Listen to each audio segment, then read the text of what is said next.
here at your Sydney Swans.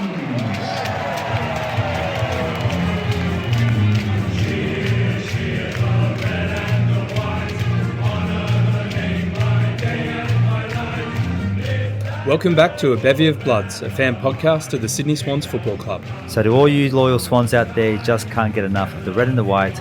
Fluff up your tail feathers and settle in for a potentially biased yarn about all things to do with our beloved Bloods.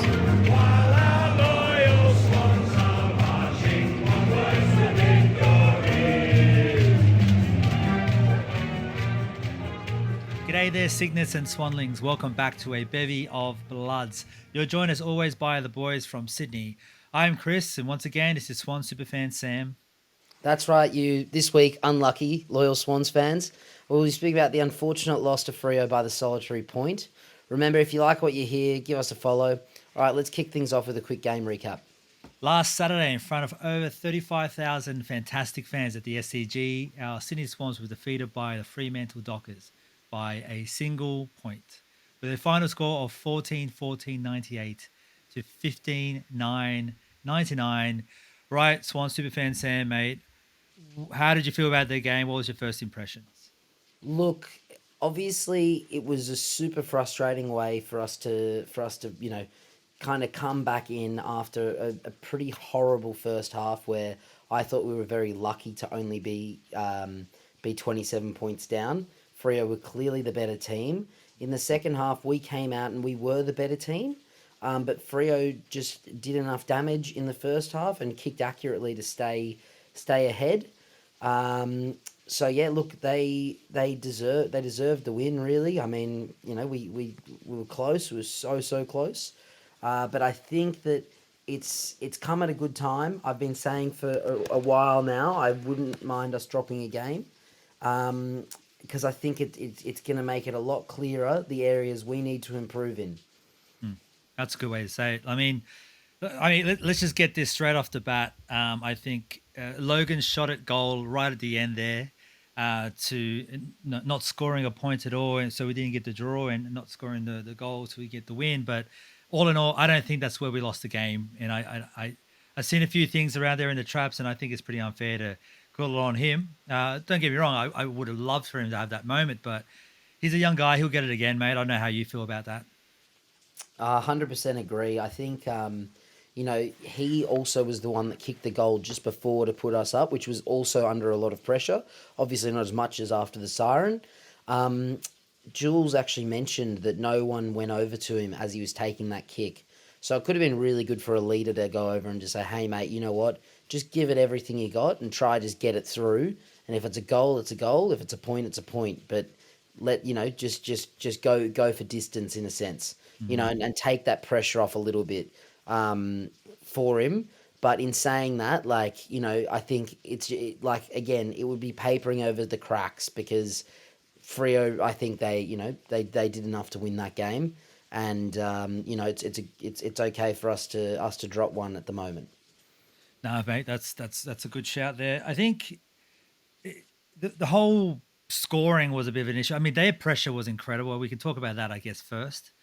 They were particularly good. They were very, very good at putting pressure around the ball.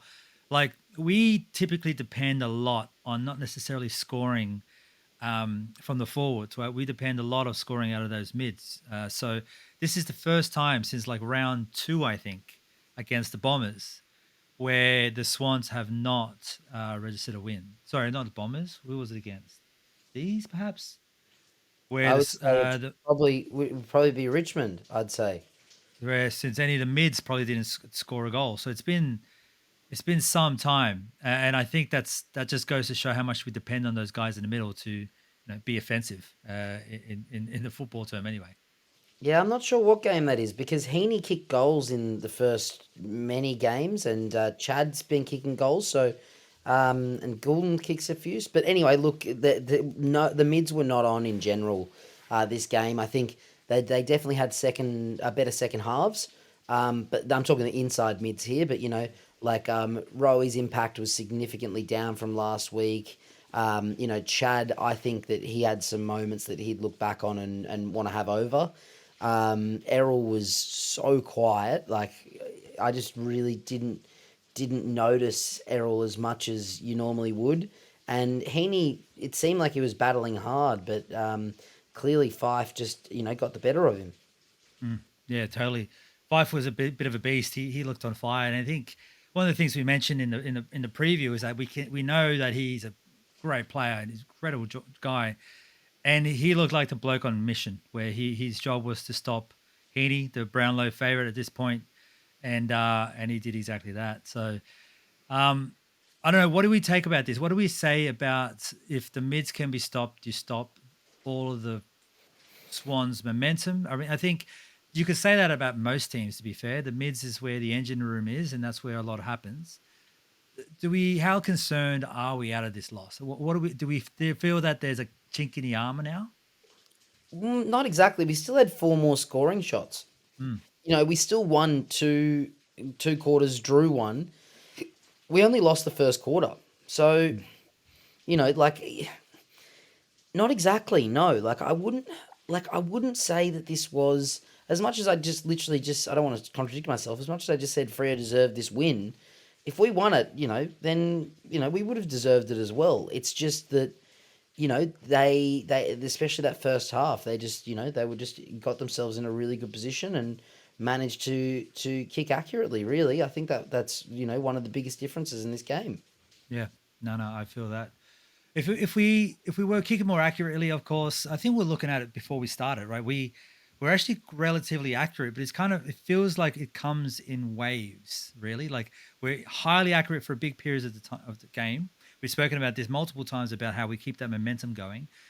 But this week wasn't one of those times where we just could not really get the momentum rolling up until that last period of time, or we could slowly drag it back. But it was a pretty unusual game. Like it was a very 2024 Swans game. But to your point, okay, fine. This is what we need to see now rather than it being first week of finals, right? That's what you want to get out of it. Exactly. Well, it's just areas that we can improve on. So some of the areas, I think is that the first quarters, we're not just losing them a little bit. We're getting dominated. Yeah. And it's about time that it's caught up to us as well, because we're just getting away with it because we're so good in the second, third, and fourth. But in we really are just not winning enough first quarters. And even if we lose them, they kicked 7 goals on us. I don't know how many quarters this year teams would have been kicking 7 on us. Yeah, exactly. Geelong, they got what I think they kicked 5 goals in the first. A few weeks ago, Giants kicked 5. In the game previously, Crows kicked 5. We're just conceding big numbers in first quarters that are really putting us on the back foot. So that's an area I think our behinds, we're pretty much kicking as many behinds as we are goals in most games. I'd say there's some where we're maybe two goals ahead or 3 goals ahead, or even numbers or behind. So we still are kicking maybe more accurately than not. But that's probably why we're high up on the accuracy ladder. But in saying that, if we could convert from, if we're having 30 scoring shots a game and kicking 15 goals, if we could kick 20 goals, or 18 goals, the amount of pressure it's going to relieve is going to, if we can convert, 3 extra kicks or 2 extra kicks to goals each game, it's just gonna do wonders. I've gone through all of our games, and in 15 games, only 4 of those games have we kicked 4 more goals than behind. So Gold Coast, 17 goals, 8 behinds, fantastic. Hawks, 18 goals, 10 behinds, fantastic. These next 2, I'd argue, if we didn't kick accurately, we would have been in trouble. Freo, the first game where they kicked redonkulously inaccurately, 13 goals, 9 behinds. So that's how we won, especially in that when we just kicked accurately in that first half and put them out of the game. And Western Bulldogs, we kicked 16-6 to their 12-16. So they had an extra 6 scoring shots on us. So those 2 games there, we were accurate at the right time, and I think where maybe the other teams weren't, which is why we're able to win those games comfortably enough. So yeah, as mentioned, the mids were quiet. I think our defense was really good this week in a Mm. sense. I think they were getting pummeled. Just to show one stat that's astounding, of Frio's 99 points, 62 of them came from the back half.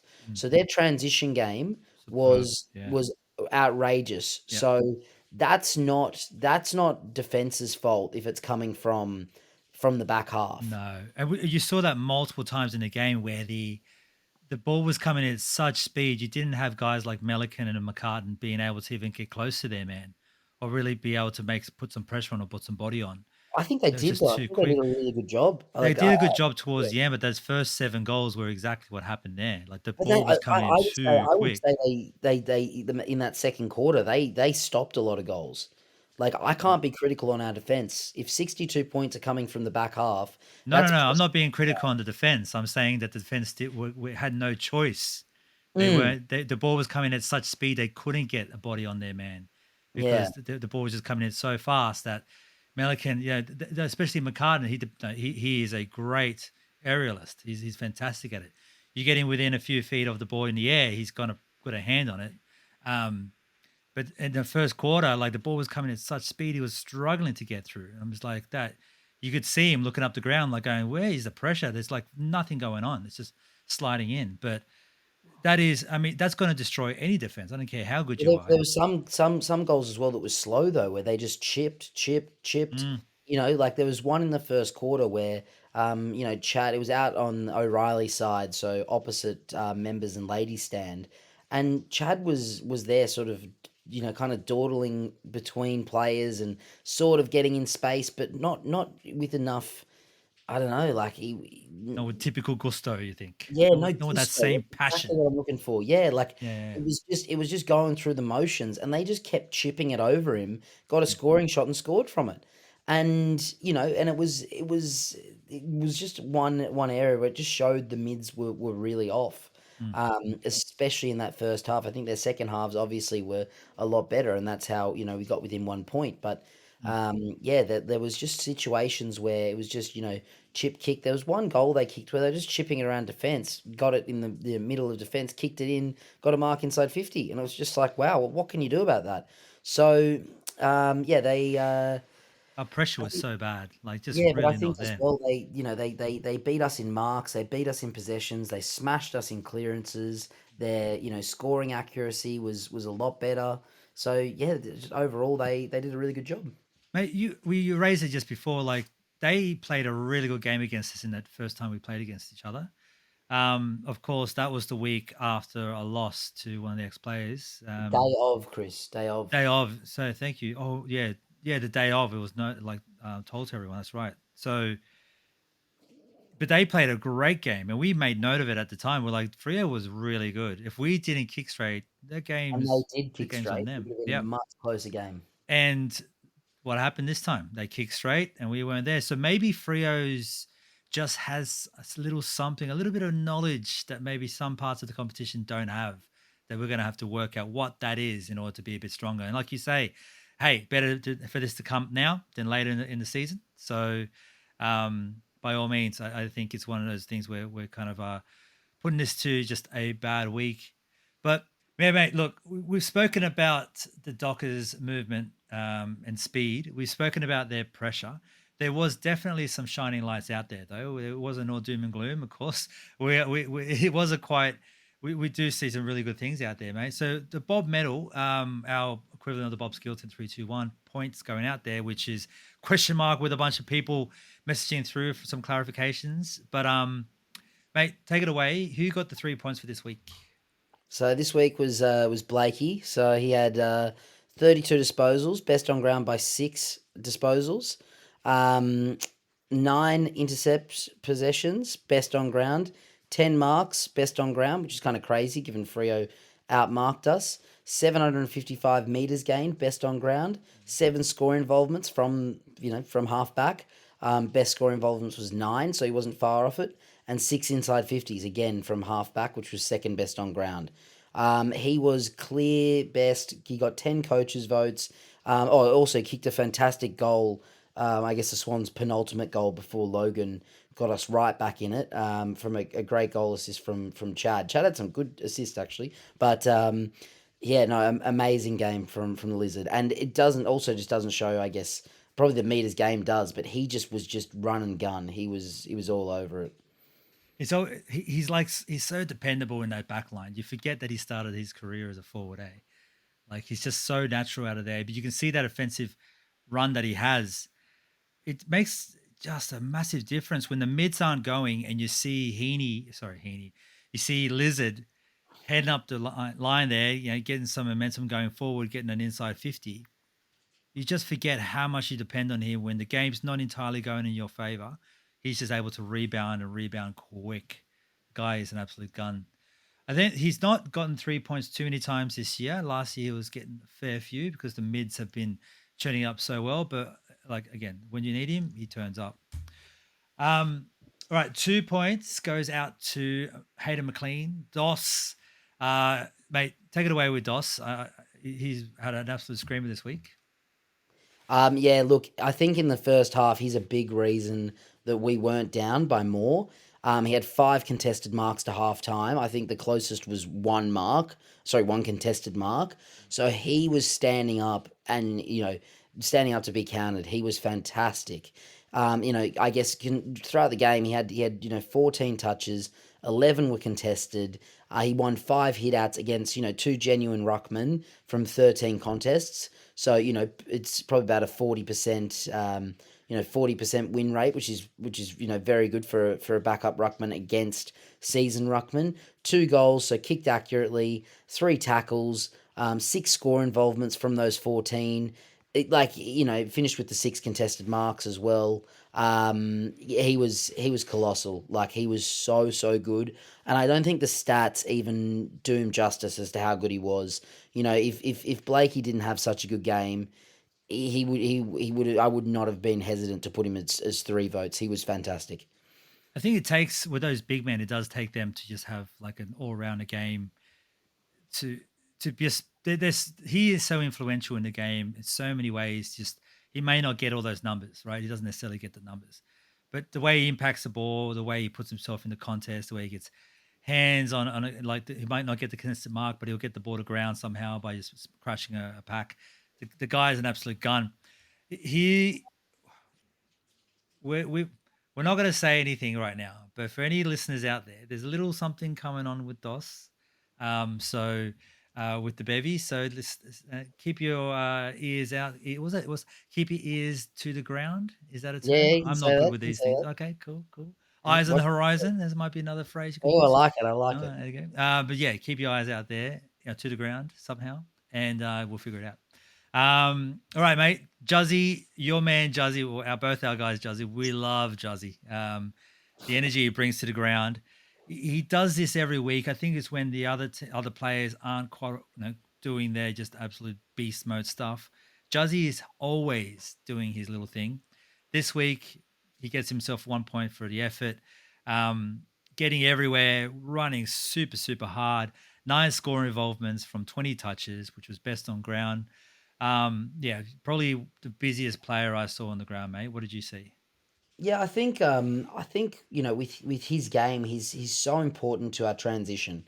Like he had 9, no, sorry, 7 marks as well. So I think what it showed, and 15 uncontested. So I think he's sort of that not bailout option, but when the ball is moving at speed, he puts himself in such great positions and then does a very good job of of picking the right target and moving that onward. And I think that's how he almost had 50% of his touches as score involvements. Obviously, I think what would be 45% probably, but he was he was really good. I think by the end of the game it was clear that he was probably deserved the one vote. I think again, I really think the team weren't that bad. Shout out also to Braden Campbell, who I thought had a pretty good game Yeah, too. decent game. Yeah. Actually, got a few more touches, kicked a ripper goal. Defensively as well, he had some really good defensive efforts. So there was options there. I think all the mids more or less stood up. Wilbur kicked 3 goals as well. So there was still contributors across the ground. Mm. But yeah, I think Juzzy definitely deserved that one vote, and I think a lot of the players that we speak about probably have deserved more votes this year as well. So it's good to see some some of the for lack of a better phrase, unusual suspects getting in the 3-2-1 this week. Yeah, unusual but usual. Like I see what you're saying by Well, that. Like, exactly, yeah, yeah, usual exactly. contributors, but not usually getting the recognition they deserve. So it's good to see. Yep, yep. No, I like what you say there. So I think if we start wrapping up the game from here, I think what we take away from this game is, I think what I would like the guys to take away from this game would be, you are mortal. Like if you don't turn up to any team, they will hammer you. This is the AFL. Um, just as an example, between third place down to 13th place, there's only a game and a half in it. There's a win and a draw between third to 13th place. That's how tight the competition is. The Swans still coming in first, of course. Now that we padded it out with a pretty good 3-game lead, and we're up by 2 games over the Blues, but it doesn't take much. So hopefully this kind of puts them in the gear, and we get going for next week against the Saints down in Melbourne for what's going to be Pride Round. So pretty excited about that, mate. You're heading down Pride Round. How excited are you? Yeah, look, I didn't actually, I should have known it's Pride Round. It's always against the Saints, but, yeah, no, it would be good to get back to Melbourne. Feels like it's been, a couple minutes since I've been there. So, yeah, I think the last time was just, yeah, I think that around the 20 something of May. So, yeah, it'd be good to get back there. But yeah, no, it's I guess hopefully it's a good opportunity for us to rebound, and hopefully we can sort of break through the Saints. As much as they're not winning a lot of games, they are making them very dour and keeping the scoring quite low. So hopefully we're able to get back to our best and and cut through that and try to I guess try to stand out with against them. I think they've actually competed quite well. In their last 4 games, really. I think they've all been close. Even some, maybe they should have won or shouldn't have won or whatever. They've made them close games, so they have become more competitive in the last 5 weeks. Mm. I think they're a weird team to me. Yeah, but we'll see where they end up there. It's an opportunity, at least for the Swans, to just get back some of that DNA, get back that pressure game. We played pretty well at Marvel, I feel. I thought that's what I recall from hearing that elsewhere. So let's see what happens there. But yeah, I really want to see us bounce back and bounce back pretty hard. So I'm hoping the Saints are pretty scared, because that's what I want to feel out of this one. I think the Swans got a real taste about what finals football could look like if you're not paying attention. So let's see what ends up after this game, mate. Any last minute things before we head off? Not, Best pub in Melbourne to go for a pre-gamers? this is on the news, mate. We're on the news saying I don't drink before the game. What you don't Uh, even you don't even, what you can't have a cider or something, or a non-alcoholic wine, no, I could. which are freaking terrible, by the way. I had a few the other day. They're freaking Hy- bad. Yeah. Hypothetically, I could, Yeah. but it's half the time I'm getting to the game on the siren. I don't think it's a, I don't normally leave myself a whole lot of time beforehand to get around. But I mean, I'm sure the rising sun in South Melbourne, if you had time to get to the G and there was good transport, would be a great spot. But I mean, Melbourne, you can go anywhere. It's sort of, I guess, hospitality spot of Australia, really. Yes. If you are in Sydney, though, you can watch the game this week. The Rainbow Swans, which is like the LGBTI plus community and organization attached to the Swannies, are actually running a event at the Alex. So the Alex, of course, in the Alexandria, I think it was used to be called the Alexandria Hotel. Now it's called the Alex. So it might sound a little bit familiar to some of us oldies. It used to be the place to watch the Swans, and then it was bought out by some mob, closed down, did nothing with it, and then it's now opened up, and it's starting to become a Swans place again. So if you are in Sydney on Sunday, you want to watch the game, make sure you head over to Alexandria to the Alex. And if you want to be indoors, maybe a little bit more cozy on these cold winter days, then the Tudor and Redfern's your place to be. So either of those two are wicked.